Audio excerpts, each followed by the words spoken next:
ఒకరోజు ఒక సేట్ తన షోరూం ప్రారంభోత్సవానికి ఒక పెద్దాయన్ను ఆహ్వానించాడు. కార్యక్రమానంతరం ఆ పెద్దాయనకు తగిన సత్కారం చేసి, నా షోరూంలో దాదాపు 20,000 రకాల వస్తువులున్నాయి, వీటిలో మీకు నచ్చినవి ఎన్ని కావాలన్నా తీసుకోండి అని అన్నాడు.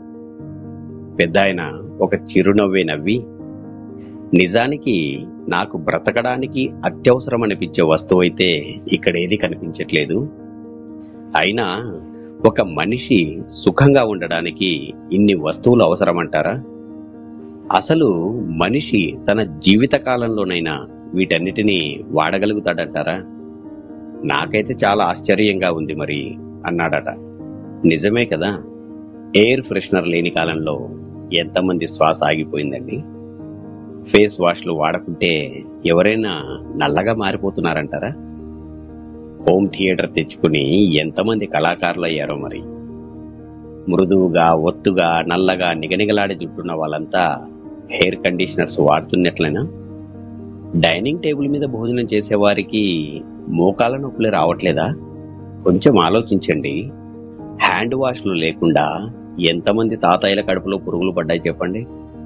మనమేదో డియోడరెంట్ రాసుకున్నామని వాసన మూర్చూడ్డానికి మన దగ్గరికి ఎంతమంది వస్తున్నారు? నిజం చెప్పాలంటే నేను సుఖంగా ఉంటున్నాను అని నిరూపించుకోవడానికి మాత్రమే మనం ఇవన్నీ చేస్తున్నాం. కానీ వీటి వల్ల మనం ప్రకృతికి, సహజత్వానికి బాగా దూరం అవుతున్నాం. లేదంటే కొంగలు ఎప్పుడైనా షాంపూతో స్నానం చేయడం మీరు చూసారా? నెమలి తన రంగును కాపాడుకోవడానికి ఏ కండిషనర్స్ వాడుతుంది చెప్పండి? పిల్లికి ఎప్పుడైనా కంటిలో శుక్లాలు వచ్చాయంటారా? ఏ షాంపూలు వాడకుండా కుందేలకు ఒక్క వెంట్రుకైనా రాలుతుందా చెప్పండి? అంతెందుకు, ఇన్హేలర్లు, బాంబులు వాడకపోయినా కుక్క వాసన పసిగట్టే సామర్థ్యాన్ని ఎప్పుడు కోల్పోవడం లేదే. ఇన్సులిన్ వేసుకోకుండానే తేనెటీగల షుగర్ లెవెల్ ఎప్పుడు అదుపులోనే ఉండడం లేదా? ఏ అలారం లేకున్నా సమయానికి కోడి కుక్కరకో అని అరవట్లేదంటారా?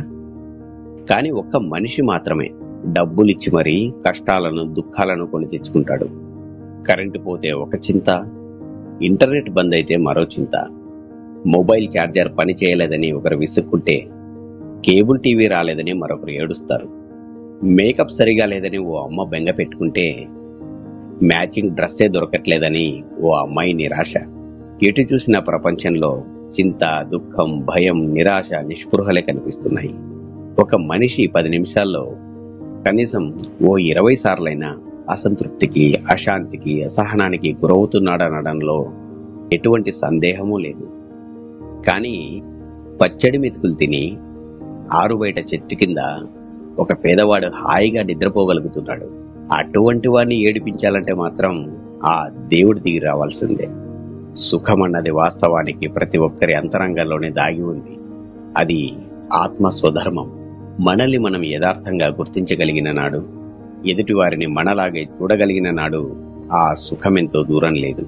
కానీ మనమంతా ఆర్భాటాలకు, హంగులకు, ఇతరుల ముందు మనల్ని మనం ప్రదర్శించుకోవడానికి అలవాటు పడ్డాం చూసారా? లేదంటే మనిషి సుఖంగా జీవించడానికి పెద్ద ఖర్చేమీ కాదు. కానీ ఆ సుఖాన్ని అందరి ముందు ప్రదర్శించాలనుకున్నప్పుడు చాలా పెద్ద మూల్యమే చెల్లించాల్సి వస్తుంది. ఈరోజు ప్రపంచంలో ఎన్ని సుఖ సాధనాలు, సౌకర్యాలు పెరుగుతున్నాయో మనిషి అంతగా దుఃఖంలో మునిగిపోతూ ఉన్నాడు.